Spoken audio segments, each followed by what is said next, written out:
Deuteronomy 7:20.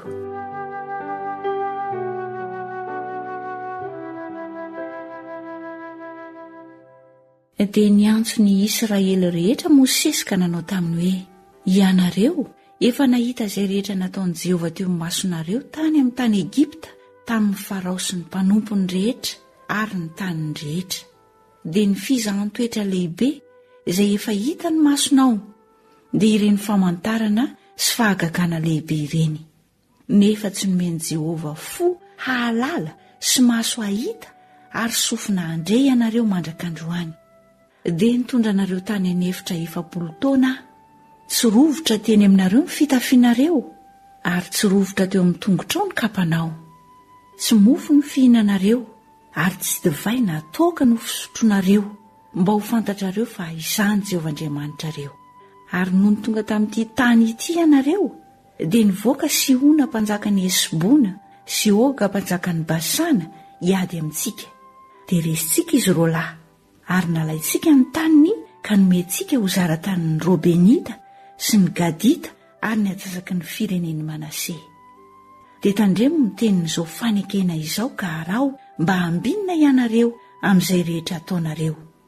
Ianareo rehetra miseho eto anatrehan'i Jehovah Andriamanitrareo anio, dia ny lehibenareo sy ny firenenareo, ny lohan'ny firenenareo sy ny mpifehanareo ary ny lehilahy rehetra amin'ny Israely, ny zanakareo madinika koa sy ny vadinareo ary ny vahiny ao amin'ny tobinareo mba amin'ny mpikapa hazonao sy ny mpatsaka ranonao, hidiranao amin'ny faneken'i Jehovah Andriamanitrao sy ny fianianana izay ataon'i Jehovah Andriamanitrao aminao anio.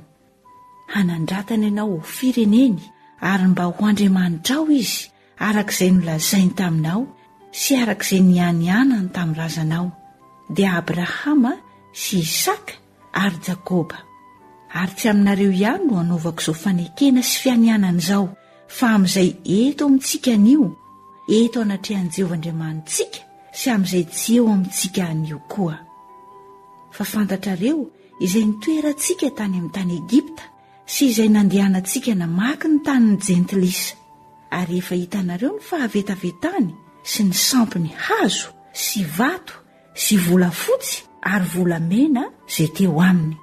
Fandrao isy lehilahy na vehivavy na mpianakavy na fireneny eo aminareo izay manana fo mivily anio ka miala amin'ny Jehovah Andriamanitsika handehanany hanompo ny Andriamanitr'ireny firenena ireny. Fandrao isy faka eo aminareo izay miteraka zava-mangidy sady mahafaty.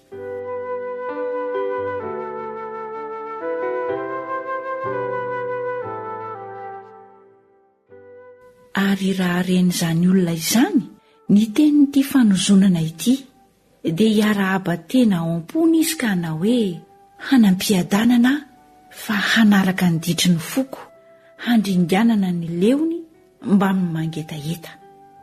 Ary Jehovah dia tsy hety hamela ny elony, fa hanetroka amin'izany lehilahy izany ny fahatezeran'i Jehovah sy ny fahasarom-piarony, ary toetraminy ny fanozonana rehetra izay voasoratra amin'ity boky ity, ka ho vonoin'i Jehovah tsy eo ambanin'ny lanitra ny anarany.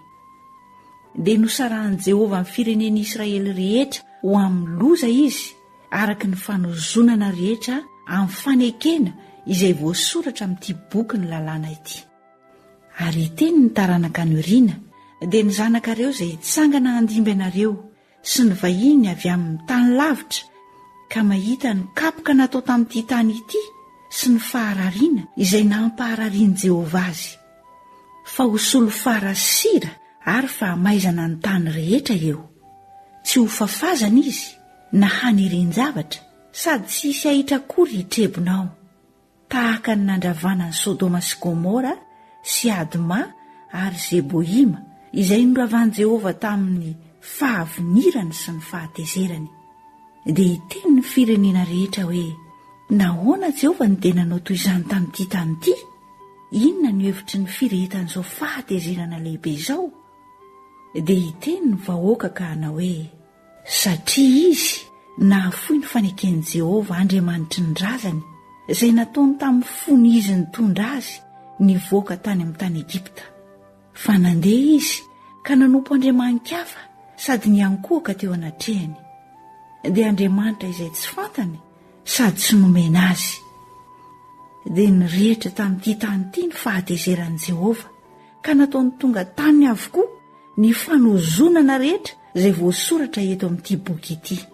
Ary fahavinirana sy fahatezerana ary fahatezerana mirehitra no nandroahan'i Jehovah azy tsy ho eo amin'ny taniny sy nampandehanany azy ho any amin'ny tany hafa tahaka ny amin'izao anio izao.